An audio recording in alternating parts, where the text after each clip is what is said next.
Please subscribe the channel and press the bell icon. आज हम NCERT की किताबों कक्षा 8 के लिए इतिहास की पाठ्य पुस्तक हमारे 3 के अध्याय 3 ग्रामीण क्षेत्र में शासन चलाना नामक पाठ की इंपॉर्टेंट एमसीक्यू सॉल्व करेंगे। तो आइए शुरू करते हैं हमारे पहले एमसीक्यू से। तो देखिए हमारा पहला एमसीक्यू है 18वीं सदी के द्वितीयार्ध में बंगाल के संदर्भ में निम्नलिखित कथनों पर विचार कीजिए। द्वितीयार्ध से तात्पर्य होता है सेकेंड हाफ से। अब यहाँ पर 18वीं शताब्दी के द्वितीयार्ध की बात हो रही, यानी 1750 के बाद के समय की बात हो रही है। तो देखिए इस संदर्भ में पहला कथन है, इस कालखंड में बंगाल में भीषण अकाल पड़ा जिसमें लगभग 1/3 आबादी समाप्त हो गई थी। अब याद रखिएगा 12 अगस्त 1765 को अंग्रेजों को बंगाल की दीवानी मिलने के बाद बंगाल की अर्थव्यवस्था गहरे संकट में फंसती जा रही थी और इसी बीच कब 1770 में बंगाल में एक भीषण अकाल पड़ा जिसमें बंगाल की 1/3 जनता, कितनी 1/3 जनता यानी लगभग 1 करोड़ लोगों को इस अकाल ने मौत की नींद सुला दिया था। इसलिए पहला कथन बिल्कुल सही है। दूसरा कथन है, इस कालखंड में गवर्नर जनरल वारेन हेस्टिंग्स के कार्यकाल के दौरान कंपनी ने राजस्व आय के लिए स्थायी बंदोबस्त नामक एक व्यवस्था लागू की। तो दूसरा कथन आपका केवल इतना सही है कि कंपनी ने राजस्व आय के लिए स्थायी बंदोबस्त नामक एक व्यवस्था लागू की थी। उस समय गवर्नर जनरल वारेन हेस्टिंग्स नहीं थे बल्कि चार्ल्स कॉर्नवालिस थे। कौन? Charles Cornwallis. उनके कार्यकाल के दौरान स्थायी बंदोबस्त लागू किया गया था। और स्थायी बंदोबस्त लागू कब किया गया था? तो याद रखिएगा 1793 ईस्वी में स्थायी बंदोबस्त लागू किया गया था। इस प्रकार आपका दूसरा कथन गलत है, पहला कथन सही है। आपसे पूछ रहा है कौन सा कथन सत्य है, तो आप बताएंगे केवल एक सत्य है, ऑप्शन ए सही होगा।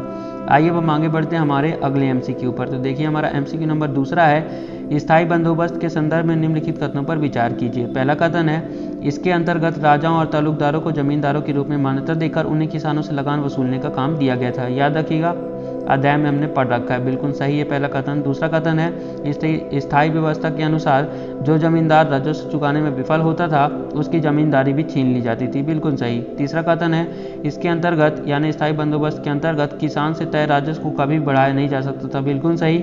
और जमीन पर किसान का अधिकार सुरक्षित रखा गया था। तो इतना ये जो तीसरा कथन है केवल यहाँ पर गलत है। क्यों गलत है? क्योंकि जमीन पर किसान का अधिकार जो है सुरक्षित नहीं रखा गया था, और ये बोला था रखा गया था, इसलिए आपका तीसरा गलत है, पहला और दूसरा सही है। आपसे पूछ रहा है कौन सा कथन सही है, तो आप बताएंगे ऑप्शन ए सही है, केवल 1 और 2। याद रखिएगा कि स्थायी बंदोबस्त जब लागू हुआ उस समय गवर्नर जनरल कौन था? Charles Cornwallis. और कब लागू किया गया था? 1793 ईस्वी में, याद रखिएगा। आइए अब हम आगे बढ़ते हैं हमारे अगले एमसीक्यू पर। तो देखिए हमारा एमसीक्यू नंबर तीसरा है, महालवाड़ी बंदोबस्त के संदर्भ में निम्नलिखित कथनों में से कौन से कथन सही हैं? तो देखिए पहला कथन है, यह व्यवस्था लॉर्ड हेस्टिंग्स ने तैयार की थी। तो पहला कथन ही आपका गलत है। क्यों गलत है? क्योंकि यह व्यवस्था अंग्रेज था, कौन सा? Holt McKenzie.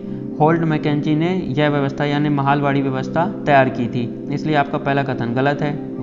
लॉर्ड हेस्टिंग्स ने नहीं, होल्ट मैकेंजी ने तैयार की थी। दूसरा कथन है, इसमें राजस्व के लिए निर्धारित इकाई महाल थी जिसका अर्थ गांव या गांवों का समूह होता था, बिल्कुल सही। याद रखिएगा महाल का मतलब क्या है?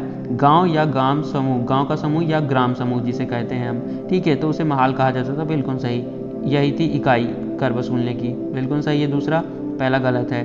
तीसरा कथन है, इसमें यानी महालवाड़ी बंदोबस्त में निर्धारित राजस्व स्थायी रूप से तय नहीं था, कंपनी अपने मन मुताबिक इस राजस्व को बढ़ा या घटा सकती थी जैसी उसकी इच्छा। अब चौथा कथन है, इसमें यानी महालवाड़ी बंदोबस्त में कंपनी द्वारा एकत्र करने का दायित्व, राजस्व एकत्रित करने का दायित्व या कर एकत्रित करने का दायित्व जमींदारों को दिया गया था। तो ये आपका कथन गलत है, चौथा नंबर। क्यों गलत है? क्योंकि महालवाड़ी बंदोबस्त में कर एकत्र करने का दायित्व जमींदारों को नहीं सौंपा गया था, बल्कि गाँव या गांवों के समूह, गांव या गांव का मुखिया कौन होता है? गांव का मुखिया, तो उसे ही दिया गया था, ठीक है। इससे आप रिलेट कर सकते हैं कि इसमें राजस्व के लिए निर्धारित इकाई महाल थी जिसका अर्थ गांव या गांव था, गांव या गांवों का समूह था। तो गांव के समूह का जो मालिक होता है यानी गांव का मुखिया, उसे ही कर वसूलने का दायित्व कंपनी ने सौंपा था, ना कि जमींदारों को। इस वजह से चौथा गलत है और पहला गलत है, दूसरा और तीसरा सही है। अब हमसे क्या पूछ रहा है कि नीचे दिए गए कूट का प्रयोग करके सही उत्तर चुनिए। तो दूसरा और तीसरा सही है, इसलिए आप बताएंगे दूसरा और तीसरे के लिए कौन सा बताएंगे? तो आपका ऑप्शन सी सही होगा, केवल 1 और 4। आइए अब हम आगे बढ़ते हैं हमारे अगले एमसीक्यू पर। तो देखिए हमारा एमसीक्यू नंबर 4 है, रैयतवाड़ी व्यवस्था के संदर्भ में निम्नलिखित कथनों पर विचार कीजिए। तो देखिए पहला कथन है, इसे मुख्य रूप से दक्षिण भारतीय क्षेत्रों में लागू किया, बिल्कुल सही। जो रैयतवाड़ी व्यवस्था है उसे दक्षिण भारतीय क्षेत्र जैसे मैसूर, जो कि वर्तमान कर्नाटक में है, वहाँ लागू किया गया था। अब दूसरा कथन है, दक्षिण में परंपरागत जमींदारों के अभाव के कारण सीधे किसानों से ही बंदोबस्त करना तय किया गया। बिल्कुल सही। तीसरा कथन है, इस व्यवस्था को टॉमस मुनरो ने विकसित किया था, और टॉमस मुनरो ने इस व्यवस्था को विकसित किया था, इसलिए इसे मुनरो व्यवस्था भी कहा जाता था। तीनों कथन बिल्कुल सही है। याद रखिएगा, टॉमस मुनरो मद्रास का गवर्नर जनरल था, जो कि 1819 से 1826 तक मद्रास का गवर्नर जनरल बना रहा। कौन? Thomas Munro. आपके तीनों कथन सही हैं। आपसे पूछ रहा है कौन सा कथन सही है? तीनों सही, इसलिए ऑप्शन डी सही होगा, 1, 2 और 3। आइए अब हम आगे बढ़ते हैं हमारे अगले एमसीक्यू पर। एमसीक्यू नंबर 5 है हमारा, ब्रिटिश भारत में नील की खेती के संदर्भ में निम्नलिखित कथनों पर विचार कीजिए। तो पहला कथन है, अंग्रेजों द्वारा अपने लाभ के लिए पैदा कराई जाने वाली मुख्य फसलों में से एक थी। कौन? नील की फसल, जिसकी यूरोप में बहुत मांग थी। बिल्कुल सही। और नील के अलावा बंगाल में पटसन, असम में चाय, पंजाब में गेहूं, मद्रास में चावल, संयुक्त प्रांत में गन्ना, संयुक्त प्रांत मतलब उत्तर प्रदेश, वर्तमान उत्तर प्रदेश में गन्ना, महाराष्ट्र व पंजाब में कपास की खेती अंग्रेज जबरदस्ती किसानों से करवाते थे। ठीक है, पहला कथन सही है। दूसरा कथन है, नील की खेती के दो मुख्य तरीके थे, निज और रैयती। निज खेती में बगान मालिक जो होते थे, निज खेती में बगान मालिक स्वयं सारा काम संभालते थे या करवाते थे, जबकि रैयत खेती में किसानों से अनुबंध या सट्टा कराया जाता था, जिसमें बगान मालिक किसानों को कम ब्याज पर नगद उधार देते थे और बीज भी देते थे खेती करने के लिए। ठीक है, ये अनुबंध या सट्टा क्या होता था? तो यह एक तरह का कागज होता था जिसमें किसानों के दस्तखत ले लिए जाते थे कि किसान अपनी जमीन की 25% जमीन पर खेती नील की करेंगे ही, जिसके लिए बीज भी बगान मालिक देते थे। ठीक है, अब तीसरा है, नील की कटाई के बाद उन खेतों में धान की खेती नहीं की जा सकती थी। बिल्कुल सही। क्यों नहीं की जा सकती थी? क्योंकि नील की पौधे की जड़ें बहुत ही गहराई तक जाती थी और वो मिट्टी की सारी ताकत को खींच लेती थी, यानी जो भी पोषक तत्व रहते थे वो सब खींच लेती थी नील के पौधे ही, जिस वजह से धान की खेती नहीं हो पाती थी अच्छे से। तीनों कथन सही है, इसलिए आपका ऑप्शन डी सही होगा, 1, 2 और 3। आपसे पूछ रहा है कौन सा कथन सही है? ऑप्शन डी सही है, 1, 2 और 3। आइए अब हम आगे बढ़ते हैं हमारे अगले एमसीक्यू पर। तो देखिए, हमारा एमसीक्यू नंबर 6 है, ब्रिटिश काल में बगान मालिकों तथा नील की खेती करने वाली रैयत के मध्य टकरावों के संदर्भ में निम्नलिखित कथनों पर विचार कीजिए। तो ब्रिटिश काल में बगान मालिक और नील की खेती करने वाले किसान, रैयत मतलब किसान, उनके बीच टकराव हुआ। याद रखिएगा, बगान मालिक और किसानों के बीच टकराव हुआ।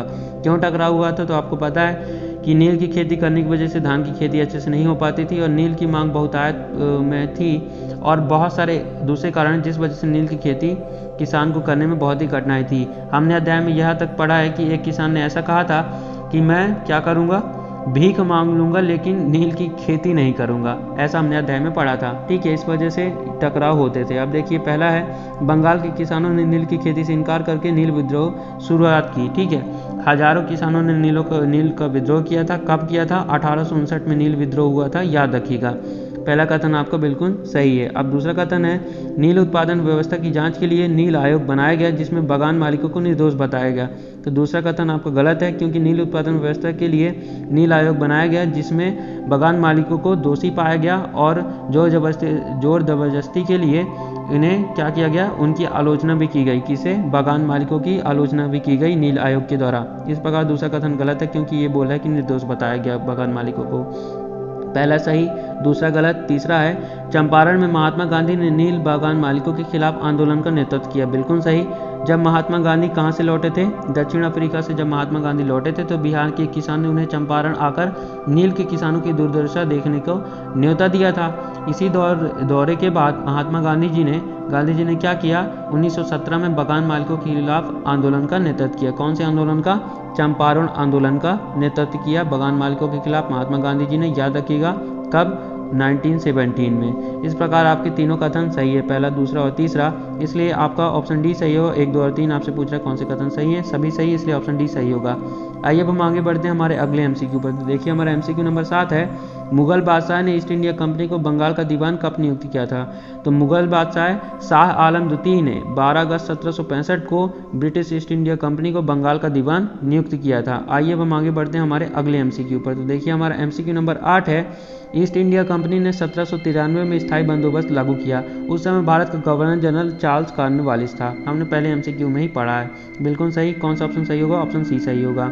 आइए अब हम आगे बढ़ते हैं हमारे अगले एमसीक्यू पर। तो देखिए, हमारा एमसीक्यू नंबर 9 है, महात्मा गांधी द्वारा नील बगान मालिकों के खिलाफ चंपारण आंदोलन की शुरुआत कब की गई थी? तो आपको पता है, जब महात्मा गांधी दक्षिण अफ्रीका से लौटे थे तो बिहार के किसान ने महात्मा गांधी को नील किसानों की दुर्दशा देखने का न्योता दिया था। और जब महात्मा गांधी ने इस दुर्दशा को देखा, वहाँ का दौरा किया, तो इस दौरे के बाद उन्होंने गांधी जी ने बगान मालिकों के खिलाफ चंपारण आंदोलन का नेतृत्व किया। और कब किया? 1917 में। याद रखिएगा, ऑप्शन सी सही होगा आपका। आइए अब हम आगे बढ़ते हैं हमारे अगले एमसीक्यू पर। तो देखिए हमारा एमसीक्यू नंबर 10 है, 18वीं सदी के आखिर में ब्रिटेन में नील की मांग बढ़ने के क्या कारण थे? तो वहाँ औद्योगिकरण बड़ी जोर शोरों से हो रहा था, इस वजह से नील की मांग बढ़ रही थी। औद्योगिकरण क्या होता है? तो आपको पता है, उद्योग धंधों को बढ़ाने तथा नए कारखाने खोलने का जो कार्य कहलाता है वही औद्योगिकरण कहलाता है। इस प्रकार कौन सा ऑप्शन सही होगा? आपका ऑप्शन ए सही होगा। आइए अब हम आगे बढ़ते हैं हमारे अगले एमसीक्यू पर। तो देखिए हमारा एमसीक्यू नंबर 11 है, महालवारी व्यवस्था कब और किसके द्वारा लागू की गई थी? तो महालवारी व्यवस्था होल्ट मैकेंजी द्वारा 1822 में लागू की गई थी। आपको पता है, अभी हमने पिछले एमसीक्यू में ही पढ़ा है, याद रखिएगा। 1822 में होल्ट मैकेंजी द्वारा, होल्ट मैकेंजी एक अंग्रेजी अफसर था।